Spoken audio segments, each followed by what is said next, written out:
But let me just give you a brief summary of why I think this is so important, you know, sort of from my perspective of having been in the nonprofit community, having really understood the impacts that our oil addiction is having.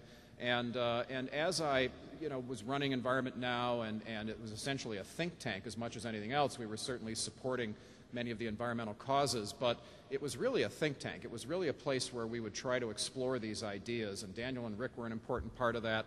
Chris was an important part of that. And we were always kicking the tires on ideas. We were always saying, come on, what can we do to move it forward faster, better, smarter, whether it was water pollution or preserving our forests or smart growth with our communities or in the transportation and electricity and fuels and energy sector.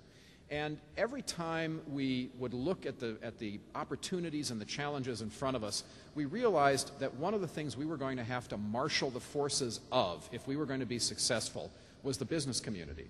And it doesn't matter if it's American businesses, Japanese businesses, worldwide, multinational corporations, we were going to have to harness the forces of business and the marketplace and consumers if we were ever going to solve these problems. And so when I went into government, which by the way was totally by accident, as you heard John's introduction, I was in the nonprofit world when this weightlifter guy from Austria decided to run for governor. And he called me up the day after he announced, and he said, look, if I'm going to be elected, I want to be the greenest governor in the history of California. And it's because he personally came from a very deep place on the environment as a kid growing up in post-war Austria.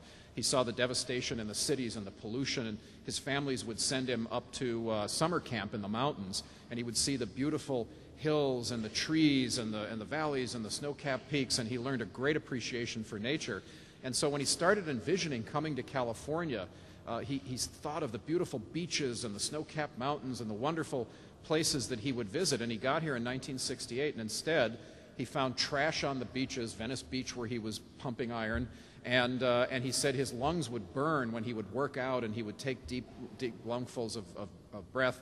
And he said, you know, it was just unbelievable, the trash, the devastation in the mountains when he would go skiing, the way that we had destroyed our environment. So even though he went on to a career in other things that some of you may be familiar with, he was always a closet environmentalist.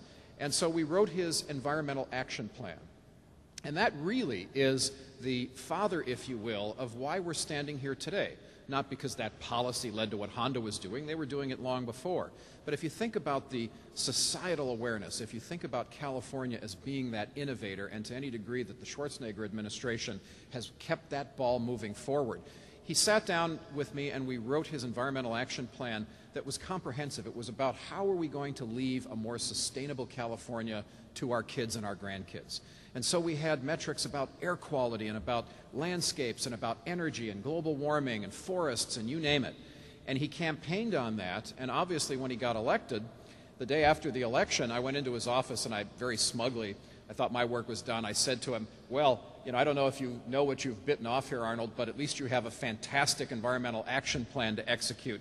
And without missing a beat, he said, no, I don't, you do. And it was then that I first realized he actually expected me to go to Sacramento and help him execute this. Well, you know, I was a kid in a candy store, because here were things that at Environment Now and in my prior work we had long dreamed about doing, and here was a governor who understood that the state of California could be that living laboratory where all of these things could be done. And so the environmental action plan that we then executed was really about sustainability. And that, of course, is what this announcement today is really all about. It's about creating things that are more sustainable for the future. And so that action plan delivered a 25 million acre Sierra Nevada Conservancy. It delivered an Ocean Protection Act with now thousands of acres of ocean parks, marine protected areas. It delivered $140 million a year in annual funding to what we call the Carl Moyer program, that takes dirty diesel buses and trucks off the road and replaces them with clean alternative fuels like natural gas or like hydrogen. But it was also about evolution, and that's also what we're here about today. And so the plan thought about evolving to what's next and what's better. So it was also about creating the Million Solar Roof Plan that many of you may have heard about, or our Climate Action Plan, or the Hydrogen Highway. And that's really where the birth of the Hydrogen Highway took place. I mean, it took root. Obviously, many of us had been dreaming about it, and I think many of the auto manufacturers had been saying for a long time, hey, we can produce cars, but where's the fuel going to come from? And the energy providers saying, well, you know, we can produce fuel, but where are the cars going to come from? And so 200 people got together on the Hydrogen Highway Task Force, Network Task Force, and said, how can we work together to solve that chicken or the egg problem? How can we make sure that the stations come along, the vehicles come along? And that's why today all of you are proud parents of this vision. And that's the reason that today we actually have products like this that can go into the hands of commercial consumers, and I know much more to come in the future. And I think you all know the real reason why we have to do this, why this is not just about the next cool new iPod or electronic device or labor-saving device.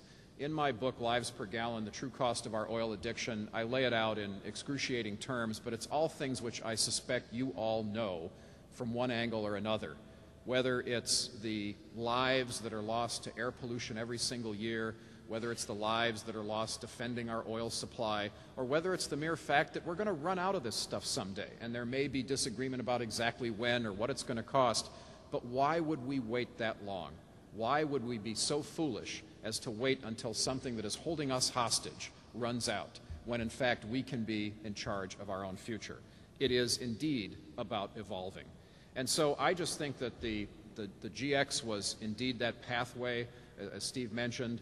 It certainly has been for me, and I'm very, very proud to take delivery of this car today and drive it out of here. I can tell you my son Jake, who had to be in school today and couldn't be with us, he has a website called carparazzi.com, you know, like paparazzi, and he and his friends go out every weekend and they try to take photographs of these high-performance, very expensive sports cars, not very fuel efficient, not very good for greenhouse gases, but I guess the good news is most of them only get driven for an hour or two on a weekend by rich guys. But they are very excited about wanting to feature hydrogen on their website.